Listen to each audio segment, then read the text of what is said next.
নমস্কার বন্ধুরা, সবাই কেমন আছেন? রাখির রান্নাবান্না অ্যান্ড ব্লগসে আপনাদের স্বাগত। আজকে আমি রান্না করেছি কাঁঠালের বিচি দিয়ে পুঁইশাক আলুর চচ্চড়ি। এখানে কাঁঠালের বিচিটাকে আমি আগে কেটে নেব, তারপরে ভালো করে পরিষ্কার করে নেব, আর পুঁইশাকটাও ভালো করে কেটে নেব। এদিকে আমি আলু কেটে নিয়েছি, আর পুঁইশাক কেটে নিয়েছি, আর নিয়েছি কাঁঠালের বিচি কেটে, আর রসুন কুচি করে নিয়েছি, আর কাঁচা লঙ্কা নিয়েছি কুচি করে।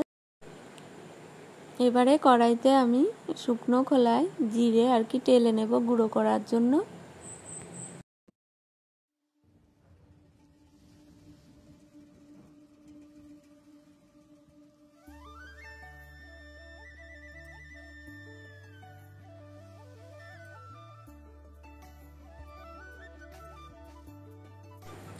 কড়াইতে সর্ষের তেল দিয়ে ফোড়নে দিয়েছি গোটা জিরে, আর দিয়েছি চেরা কাঁচা লঙ্কা আর রসুন কুচি।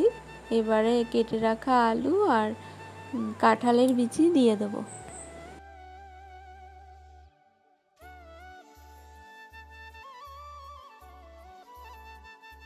এবারে এর মধ্যে আমি দিয়ে দেব স্বাদ মতো লবণ, আর দেব হলুদ গুঁড়ো।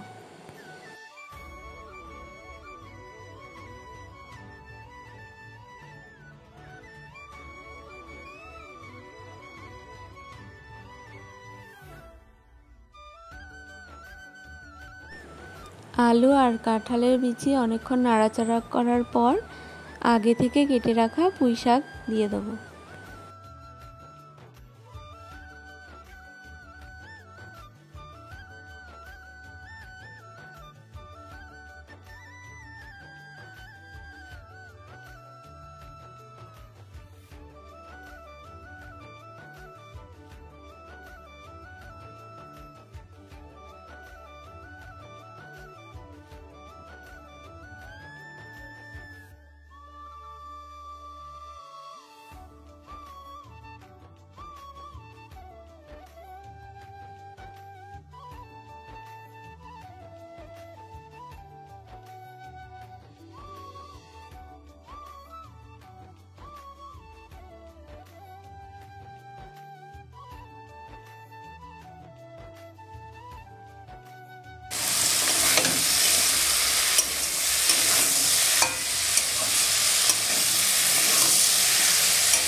এটা প্রায় ভাজা ভাজা হয়ে এসছে। এবারে এর মধ্যে আমি জল দেব।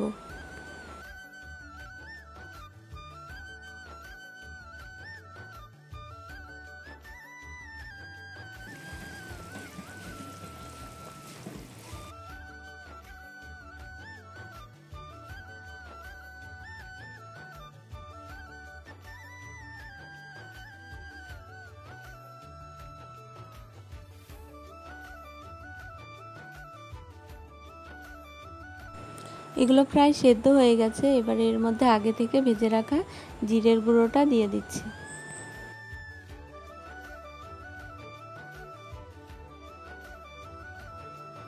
রান্না হয়ে গেছে কাঁঠালের বিচি দিয়ে পুঁইশাক আলুর চচ্চড়ি। তো এখন এটা আমি নামিয়ে নেব।